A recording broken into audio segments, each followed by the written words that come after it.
د 15 ادبي دوره په نوم د پوهان لال پاچا ازمون کتاب تازه چاپ شوی دی. ادبي دورې په نړۍ کې د یو عمومي چوکاټ لمخې په دریو دورو ویشل کیږي: لرغونی، منځنۍ او اوسنۍ.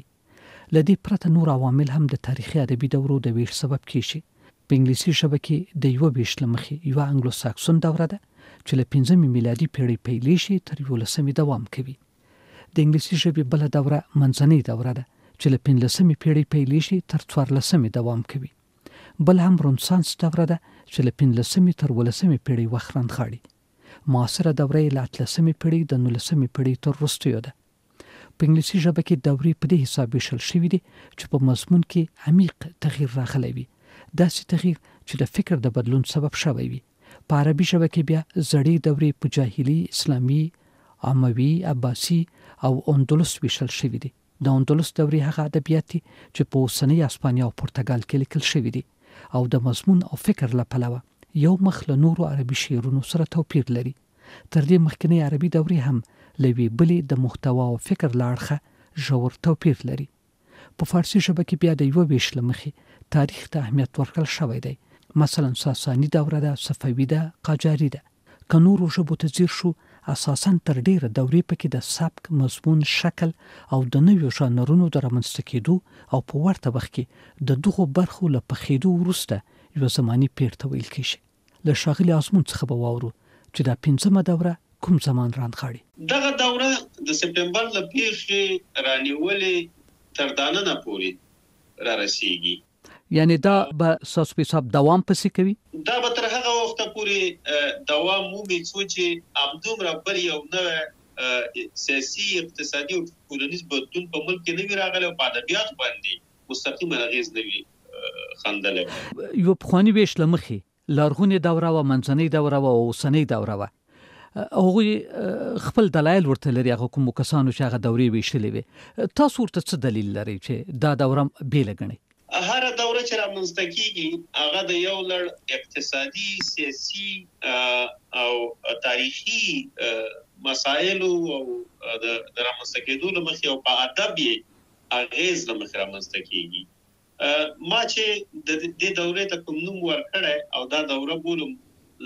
عامل دا دی چې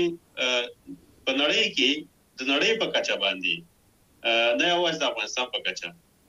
یو لوی سیاسي، تاریخي او اقتصادي بدلون رامنځته شو د سپټمبر له پیښو راوروسته. نو دغه تاریخي بدلون، دغه تاریخي، سیاسي او اقتصادي بدلون پر ادب هم مستقیما اغیز وخنده. په ادب کې یو لړ چوکاټونه رامنځته کړل، نوې مفاهیم رامنځته کړل، په زړو فورمونو کې نوې پسخې ووهلې. دا هغه څه دي چې د یوې دورې شرایط بشپړوي. ازمون صاحب، که نورو ژبو ته ګورو، تر ډیره دورې پکې د سبک، مضمون، شکل او د نویو ژانرونو د رامنځته کېدو او په ورته وخت کې د دغو برخو له پخېدو وروسته یوه زماني پیر ته یوه دوره ویل کېږي. فکر نه کوئ چې دا 15مه دوره چې تاسو یې نوموئ لا پخه نه ده؟ دغه کومې خبرې چې تاسو وکړې دا په دوره کې راځي او هغه ته ما ذکر وکړئ چې هغه د سبک پخېده دي، هغه د ژانرونو رامنځته کېده دي، هغه د مفاهیمو منځپانګې له مخې په ادبیاتو باندې بې اغېز دی. دا خو رامنځته شوي دي، یعنی دا پاخه شوي هم دي او ممکن اوس بیا یوې دورې ته شرایط برابر. ازمون صاحب وبخښئ، د سپتمبر له 2000 لومړۍ نیټې راوروسته چې کوم ادبیات په افغانستان کې خلق شوي دي، دا د نوې میلسیزې له ادبیاتو سره څه فرق لري؟ د مضمون له مخې فرق لري، د محتوا له مخې فرق لري، د شکل له مخې فرق لري او نوې ژانرونه دلته رامنځته شوي دي. مثال به درکړم درته، کیسه‌ګۍ، لنډ نظمونه، همدا ډول هایکو او دا د ټاپیزو او د دې نورو ژانرونو رامنځته کېدل، دا په ادبیاتو کې یو لوی اړخ رامنځته شو. فکر نه کوئ چې دغه لنډیز یو ډول د انټرنیټ تاثیر دی، ځکه چې هر څوک غواړي چې خپل مطلب ژر تر نورو پورې ورسوي او د هغوی تاثیر ممکن ورباندې وي؟ همدغه عوامل دي چې په ادب باندې تاثیر کوي. دا ګوره ساینسي عوامل دي، دا سیاسي، اقتصادي او سیاسي عوامل چې دي دا چې کله په ادب باندې اغېز وکړي، ادب خپل همدغه اغېز خندنه چې ده کله هر لاري نه کله هر ډډي نه او په ادب باندې خو هغه سکړه ده نو په ادب باندې هغه څه دا سره په رامن څه کاغل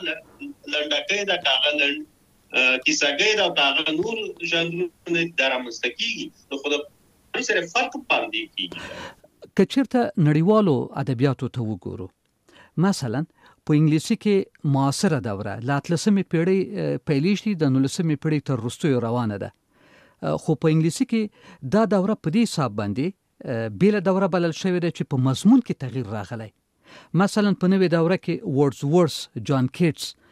هغه شاعران دي چې رومانتیک آثار یې وپنځول او د دوی په شعرونو کې طبیعت ته توجه زیاته شوه عواطفو ته پاملرنه زیاته شوه لیکن فکر نه کوي یاسمون صاحب چې د سپتمبر له 11 راوروسته په افغانستان کې دغه سي عمیق تغییر په ادبیاتو کې نه دی راغلی چې بیل دوره ورته وایو شیبر صاحب عمیق تغییر راغلی دی تکه د دغه دورې نه وړاندې ادبیات ګوري په فکری لحاظ باندې په لغوي او مفهومي لحاظ باندې د بدیع او د بیان په لحاظ باندې او د سبکونو په لحاظ باندې ډېر زیات تغیرات پکې راغلي دي تاسو اوس د غزل نه شکل ګورئ او د غزل هغه تیر شکل هم ګورئ په دې کې بیا د دې شاعرانو نوې پنځوري ګورئ نوې مفاهیم ګورئ نوې تصویرونه ګورئ چې دا ټول د حالاتو سره تړلي دي همدارنګه په نظمونو کې دا یعنی هغه چارپاره نظمونه چې په دې دوره کې رامنځته او کوم تصویرونه چې وړاندې کړي دي دا په قانون دا ډېر پاخ په هنري لحاظ باندې پاخه دي د سبک له مخې پاخه دي همدارنګه په زموږ په کیسه کې په کیسه‌ای ادب کې تر پخوا ډېر تغیرات راغلي دي یعنی په کیسه‌ای ادب کې موږ د نوو وختونو مفاهیم او تصویرونو او د نوو مسایلو شاهدان بیا هم د دورې د ویش په حساب باندې د نړۍ په سطح باندې هغه وخت تر ډیره پورې خلک یوې دورې ته یو خاصه دوره وایي چې په یو کې ډیر ستر لیکوال پیدا شوی وي مثلا په پښتو ژبه کې د خوشحال خان وخت ممکن یو دوره څوک وایي چې له دره وروسته چې څه تاثیرات په پښتو ادبیاتو باندې شوي دي مثلا په نړۍ کې ما مخکې د جان کیټس او ورډز مثال تاسو ته درکو د شکسپیر دورې ته بیله دوره وایي او یا حتی په د گاونډي ایران کې د حافظ او بوستان او د ګلستان د حافظ دیوان او بوستان او ګلستان چې کله خبره شوې دي هغه بیله دوره بولی خو هغه د هندي سبک چې رامنځته شوی دی هغه دوره بیا بیله غني ځکه چې ډیر تغییر لري لیکن په افغانستان کې د سپتمبر له 11 راوروسته دغه تغییر ممکن دومره زیات نه وي او یا د لوی لیکوال نه دی پکې پیدا شوی چې څوک وایي چې دغه لیکوال پیدا شوی دی نو په دې اساس باندې دا دوره بیله ده دلته کا هغه سلوی لیکوال د دې پیدا شوی او دا ډیره ګرانه چې موږ چې په یو زمانہ بیا خوشحال پیدا کوي او بیا رحمان بابا پیدا کوي بیا حمید پیدا کوي دا به ګرانه وي مګر دا د هیرولو ورنه ده چې په دغه دوره کې زه ورته دوره وایم دغه ځوان شاعران چې دي دا چې رامنځته شوي دي په دې دوره کې د دې دورې استازي دي دا خو د هنر له مخې ډېر قوي دي او دا ان کیسه لیکوال ته وخت او سره خپل په کیسه کې وګوره چې تر دې دورې وړاندې موږ څومره کیسه لیکوال او د کیسې بازار څنګه او نه غوړېدل خو نو لکه دا اوس ورته کار وشو دا اوس ناولونه رامنځته شو د ترجمه وشوي دا اوس کیسې ولیکل شو دا اوس چې په د نظم په بیلابیلو سکونو په ژانرونو کې نوې شاعري وشوه موږ د ډیرو شاعرانو او د ډیرو پخو هنري آثارو خاوندان یو نو دا دی باندې سترګې اوس پټولې مګر دا چې موږ اوس خوشحال نه لرو اوس مثلا بیا دغه د دې ته خو نشو کېناسته خو دغه هر د همدغه چې د نوو فکرونو او نوو سمبولونو نوو مفاهیمو درامنځته کېدو نه مخې رامنځته کېږي دا ممکن د بلې دورې د پاره دا خوشحال وي همدا کېدای شي د نوو شاعرانو دپاره یو ښه لارښود وي نو دا خو شته دغه زموږ د نسبونو شاعران چې موږ تاسې لرو په پښتو ادبیاتو کې او دا اوس مشاعرې لرو دا اوس د شعر او د ادب کومه دنیا لرو د دې غواړې دا چې نو دا خو نو ډېر لوی انقلاب دی لوی تحول زه بولم همدغه تحول ته زه دوره وایم که چېرته تحول ته تاسو دوره وایاست نو دا تحول خو طبيعي خبره ده چې بیا هم پر راتلونکو لاسو شلو کلونو کې به نور تغییر هم پکې راځي. په تیر بیا چې انټرنیټ عام شوی دی، د انټرنیټ له برکته افغانان له نورو ژبو سره آشنا شوي دي. مخکې تاسو ځینې مثالونو ته اشاره وکړه، فرضاً هایکو دود شو په افغانانو کې کنه، یا فرضاً تاسو داستان ته اشاره وکړه، نوې معاصر داستان نور تغییرات هم لري. لکه اوس چې کوم افغانان کوم داستان لیکي، داستان مولا هم تر ډیره پورې زوړ دی، یعنی په نویو چوکاټونو سره چې په غرب کې عام دی نه دی هغه شوی، لا هم په پیښه پسې روان د افغان داستان او خاص سبکونه پکې نشته.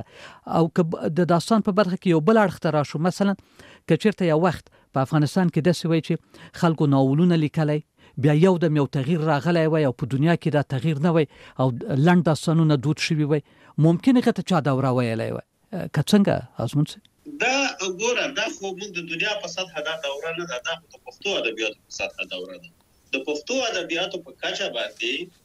ډېر تغییرات رامنځته شوي دي چې برسر